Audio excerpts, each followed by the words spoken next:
Today we'll be starting with a new series, that is MCQ series. जितना आपके लिए questions लगाना important है, उतना ही आपके लिए सीरीज भी इम्पॉर्टेंट हो जाती है. जब भी आप किसी एग्ज़ाम को क्रैक करना चाहते हैं तो उसके लिए इम्पॉर्टेंट हो जाता है जितनी आप प्रैक्टिस करें. Practice makes a man perfect. Same way आपके लिए सीरीज भी इम्पॉर्टेंट है. हम लोग का पहला सब्जेक्ट है इंडियन एविडेंस एक्ट. इसके क्वेश्चंस होंगे और उसके 4 ऑप्शंस होंगे. आपको बेस्ट ऑप्शन चूज करके कमेंट करना है. लेट्स सी कितना आपका स्कोर बनता है. Let's begin. First question is evidence under the Indian Evidence Act means and includes documentary evidence, B ocular evidence, C both the ocular and documentary evidence, D ocular evidence based on documents only. Choose your answer and write in the comment box. So the correct answer is C, which is both ocular evidence and documentary evidence. Why? Because section 3 defines evidence और वो साफ साफ ये mention करता है कि evidence के अंदर दोनों चीजें आएंगी. ओरल एविडेंसेस भी आएंगे जो कि पर्सन बोल के कोर्ट के सामने प्रस्तुत कर रहा है, और साथ ही साथ डॉक्यूमेंट्री एविडेंस भी आएंगे जो कि एक रिटन फॉर्मेट में प्रस्तुत कर रहा है कोर्ट को. Fine. Second question. Under the evidence act fact means factum probandum, B factum probans, C both A and B, and D none of the above. आपको इस क्वेश्चन को लगाने के लिए इन दोनों का मीनिंग जानना इंपॉर्टेंट है. क्यों? क्योंकि एविडेंस एक्ट में इन दोनों की मीनिंग कहीं दी ही नहीं गई है. ये वर्ड्स ही यूज नहीं हुए. करेक्ट? तो अगर आपको ये जानना है कि एविडेंस क्या इंक्लूड करता है, फैक्ट क्या बोल रहा है, तो उसके लिए आपको इन दोनों की मीनिंग जानना इंपॉर्टेंट बन जाती है. Correct answer is C, both factum probendum and factum probens. Now what is the meaning of factum probendum? It means principal fact. Principal facts क्या होते हैं? जो कि facts एक केस को constitute कर रहे हैं, एक केस को बना रहे हैं, वो आपके कैसे होते हैं? Principal fact. और factum probens क्या होता है? जो कि आपके होते हैं evidentiary facts, जो कि in the nature of evidence होते हैं. जो facts आपको ये दिखाते हैं कि कोई ना कोई crime किसी ना किसी ने commit किया है. Okay? Third question. Fact in issue means the fact, existence or non-existence of which is admitted by the parties, disputed by the parties, non-disputed by the parties, and D none of the above. तो आपको सबसे पहले क्या जानना है कि fact in issue का meaning क्या है और कहाँ डिफाइंड होता है. Fact in issue is defined under section 3, जो कि क्या कहता है? Any fact in issue means any fact which is asserted by one party and denied by the other. इसका मतलब क्या है कि भाई किसी ने एक फैक्ट क्लेम किया. क्या? जैसे मान लीजिए प्रॉपर्टी राइट है और कोई एक क्लेम कर रहा है कि मेरा प्रॉपर्टी में टाइटल है, और दूसरा पर्सन जो है वो कह रहे हैं नहीं, उनका टाइटल नहीं है या टाइटल मेरा है. इस केस में एक क्लेम कर रहा है फॉर द मोशन और दूसरा क्या क्लेम कर रहा है? Against the motion. तो जब कोई डिस्प्यूट अराइज होगा वो क्या बन जाता है? फैक्ट इन इशू बन जाता है, रेलेवेंट हो जाता है जो कि कोर्ट के लिए. ठीक है? तो आंसर क्या है correct? B. Next question. According to the evidence act, a fact is said to be not proved when a court believes that the fact does not exist, B fact is vague, C fact is neither proved not disproved, और D all of these. तो not proved आपका कहां पर defined है? सबसे पहले तो आपको ये देखना है बेयर एक्ट में, तब आप जान पाएंगे कि क्या उनमें से इसका सही आंसर क्या होगा. करेक्ट? नॉट प्रूव्ड क्या होता है? Correct answer is C, fact which is neither proved not disproved by the court.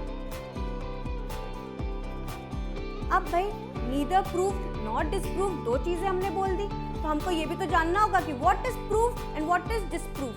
Correct? Proved क्या होता है? प्रूव्ड वो हो जाता है जो कोर्ट को लगता है कि ये फैक्ट तो एग्जिस्ट करता ही करता है, जो कि कोर्ट मान लेता है अपने आप कि ये फैक्ट जो है ये प्रूव्ड हो गया, ये सबूत ने इसको प्रूव कर दिया है, एविडेंसेस हैं इसके खिलाफ. और सेकंड क्या होता है भाई, या तो वो उनको बिलीव करता है कि अगर कोई ऑर्डिनरी प्रूडेंट मैन होगा, कोई समझदार व्यक्ति होगा, तो वो भी ये मानता कि ये फैक्ट्स प्रूव्ड है जो कि दिख रहे हैं, तो उसका मतलब क्या होगा, प्रूव। डिसप्रूव क्या है, जो कि कोर्ट देखते ही कह दे कि ये फैक्ट जो है, एविडेंसेस दे दिए, सब कुछ दे दिया, बट ये फैक्ट तो प्रूव ही नहीं हुआ है, तो वो कैसा हो जाएगा, डिसप्रूव। और नॉट प्रूफ क्या होगा, जो कि प्रूव्ड ना हो या डिसप्रूव्ड ना हो, दोनों चीजें जब नहीं होंगी तो फैक्ट क्या हो जाता है, नॉट प्रूव्ड हो जाता है। Now coming to the next question, in a case of murder by A और B, which facts are relevant? जब मर्डर हुआ हो, ए ने किया हो बी का, तब कौन से फैक्ट्स इनमें से रेलेवेंट हो जाते हैं? A, that A left immediately the place of crime before police reach, police के आने से पहले ए भाग गया। B, that A told his friends about taking revenge from his father's death, अपनी फादर की डेथ का रिवेंज लेने की बात उसने अपने फ्रेंड्स को बताई हो। सी, that A was seen fleeing with a knife immediately after murder of B, या A को देखा गया भागते हुए एक चाकू के साथ, नाइफ के साथ, किसके बाद, तुरंत ही मर्डर होने के बाद भी के तुरंत ही वो भागता हुआ दिखाओ, या फिर all of these. What is the best option among these?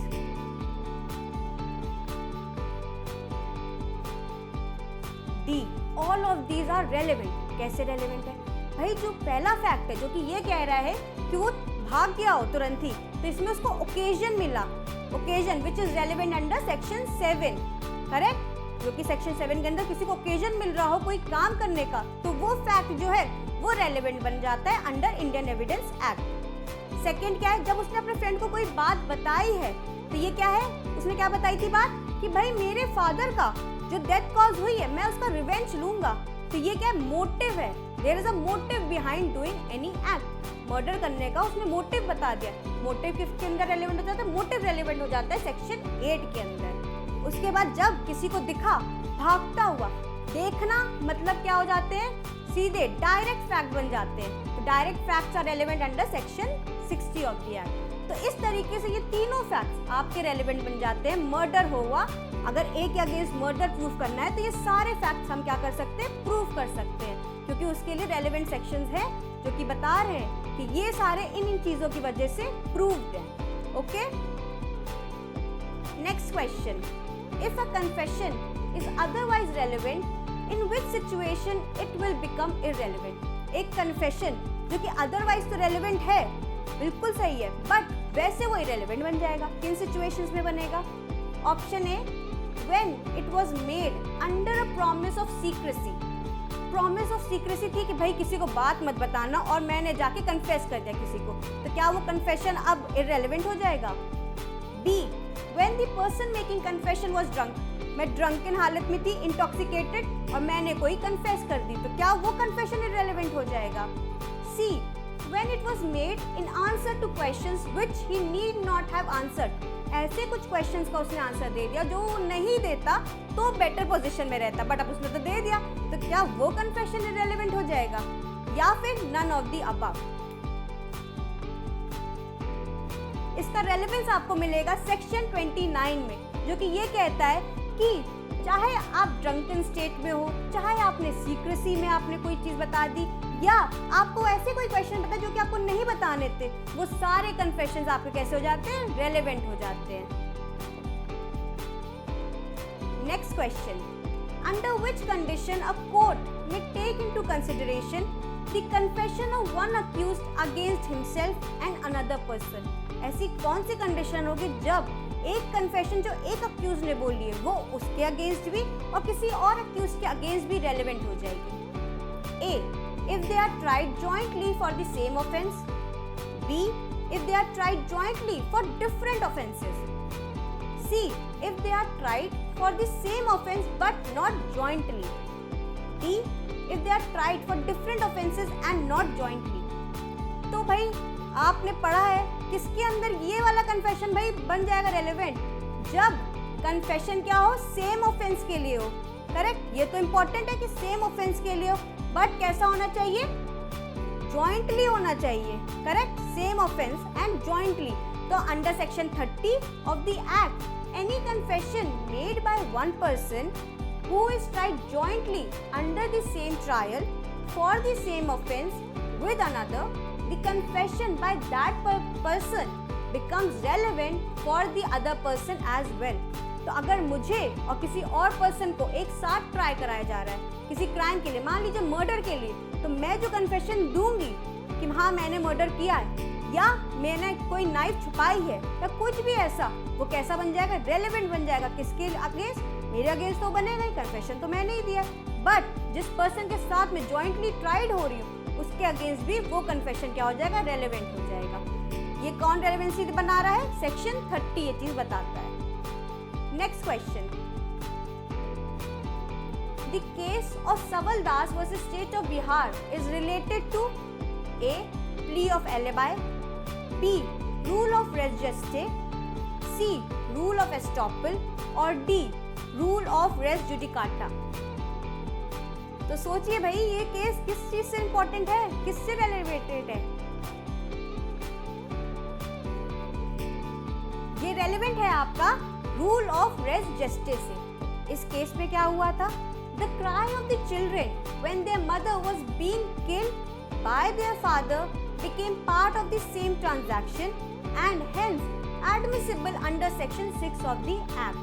जब बच्चा रो रहा था, जो उसकी क्राई थी, जब उसकी मदर का डेथ कॉज हो रही थी बाय हिज फादर, तो वो क्या हो जाएगा? रेलेवेंट बन जाएगा। क्यों? क्योंकि वो जो एक्ट हो रहा था क्राइम, वो सेम ट्रांजैक्शन में हो रहा था जिस वक्त डेथ कॉज हो रही थी। Okay, I hope you understood.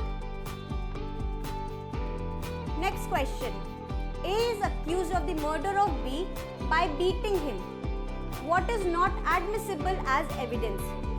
भाई जब डेथ कॉज हुई तो उसमें बीटिंग की वजह से डेथ कॉज हुई, तो उसमें क्या चीज है जो कि रेलेवेंट नहीं होगी? A.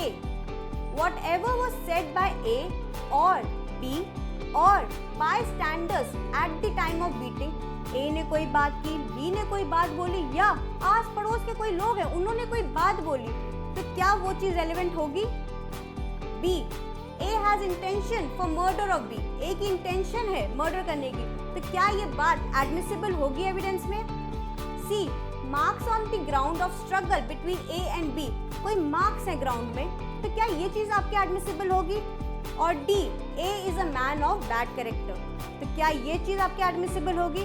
तो अगर आप ये पता कर ले तो कौन कौन सी चीज एडमिसिबल है तो कौन सी चीज नहीं एडमिसिबल है, ये पता करना इजी हो जाता है।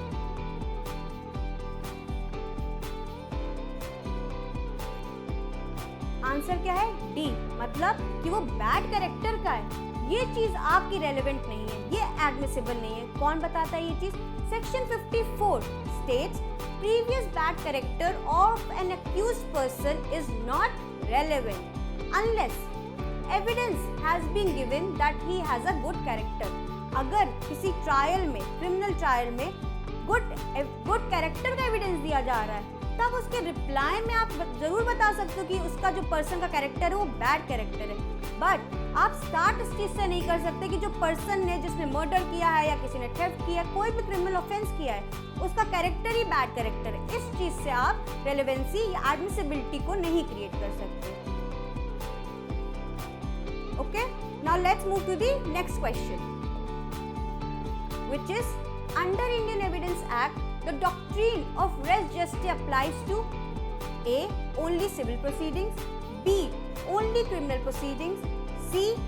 only to administrative tribunals or D. both A and B। तो रेस जस्टे अभी तो सिर्फ सिंपल क्वेश्चन है, अब आपको थोड़े इंट्रिकेसीज, इंटरप्रिटेशन में जाना पड़ेगा और देखना पड़ेगा कि रेस जस्टे की जो थ्योरी है वो क्या सिर्फ सिविल प्रोसीडिंग में अप्लाई होगी, क्रिमिनल में, कि दोनों में? एडमिनिस्ट्रेटिव ट्रिब्यूनल में तो नहीं होगी, इसीलिए इस पे क्वेश्चन ही नहीं उठेगा, तो ये एक्सक्लूड हो जाएगा।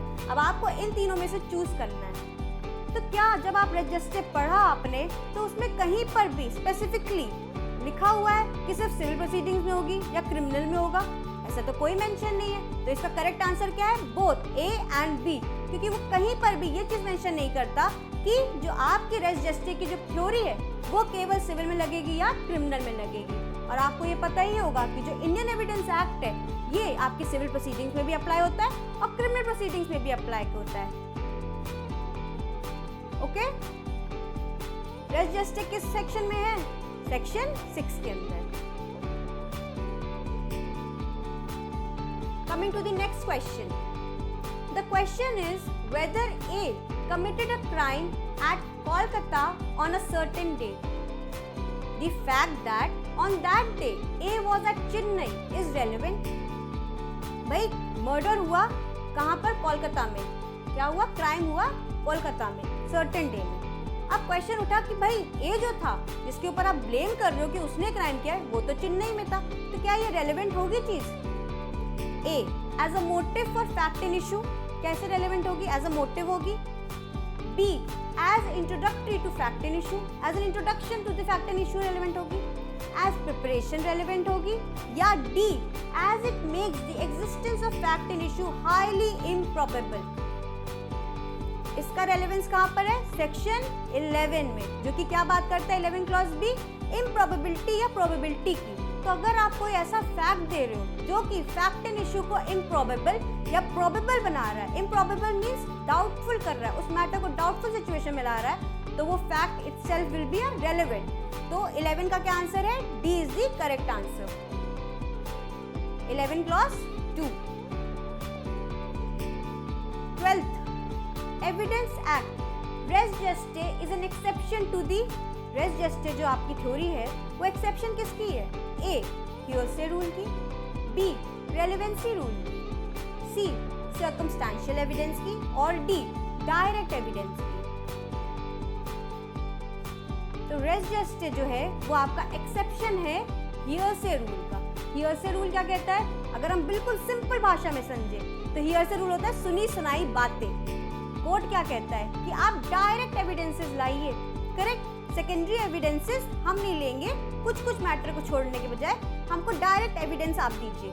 Oral evidences are mostly direct in nature, correct? Oral evidences are direct in nature. तो रेस जस्टे है वो एक्सेप्शन है आपका हियरसे रूल का। Correct answer is A.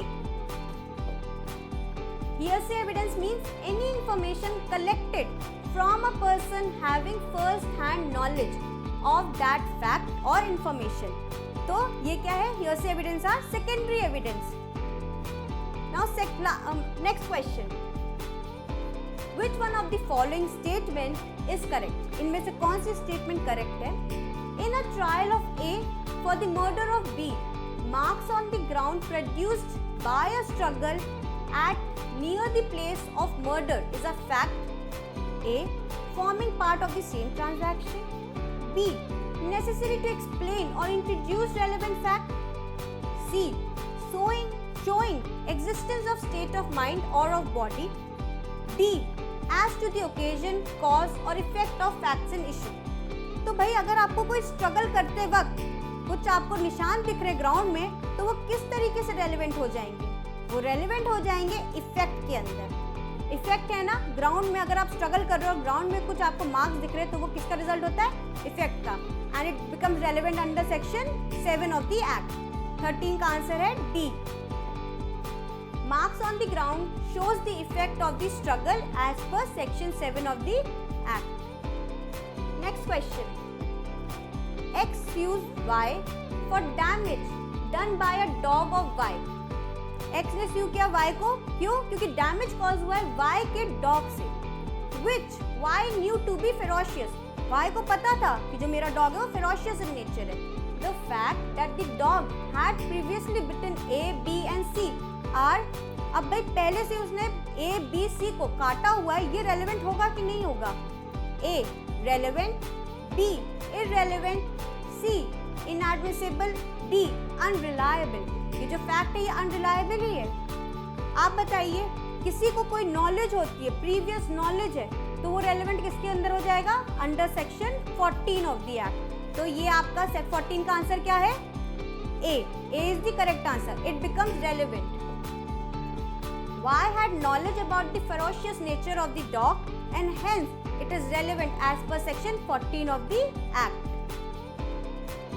Next question, telling his wife that P's wife had called him to receive payment due to him. K leaves his house. After 2 days, his dismembered body is found in a truck. In B's trial for murder of K, the statement made by K to his wife is inadmissible. B. Partly admissible. C. Inadmissible as it does not directly relate to K's death. D. Admissible as it relates to the circumstances of the transaction which resulted in K's death. तो ये जो उन्होंने पहले बात बताई थी कि मैं घर जा रहा हूँ उससे डेथ का पैसा लेने, क्या ये रेलेवेंट होगी अगर उसके बाद उसकी डेथ कॉज होती है? तो इसका आंसर है डी, एडमिसिबल हो जाती है। This statement is relevant as dying declaration, showing the circumstances which resulted into the death of K, as per which section? Section 32 clause 1 of the Act. और यही सेम सिमिलर फैक्ट्स किस case के? Pakala Narayana Swami versus king emperor. Okay, so these are the exact facts of Pakala Narayana Swami versus emperor. इसी case के similar facts आपके इस question में थे, तो आपको अब सिर्फ एविडेंस का एक्ट से बेयर एक्ट नहीं पढ़ना है, आपको क्या क्या देखने? लैंडमार्क केसेस भी देखने, तभी आपके और अच्छे मार्क्स आने के चांसेस बढ़ेंगे। This was your first class. हम लोग इसके बाद रेगुलर क्लासेस करते रहेंगे, जिससे कि आपको थोड़ा बहुत एक्सप्लेनेशन भी मिलेगा और डे बाय डे आपकी प्रैक्टिस भी होती रहेगी। With practice makes a man perfect. So with this let's end today's class. Thank you so much.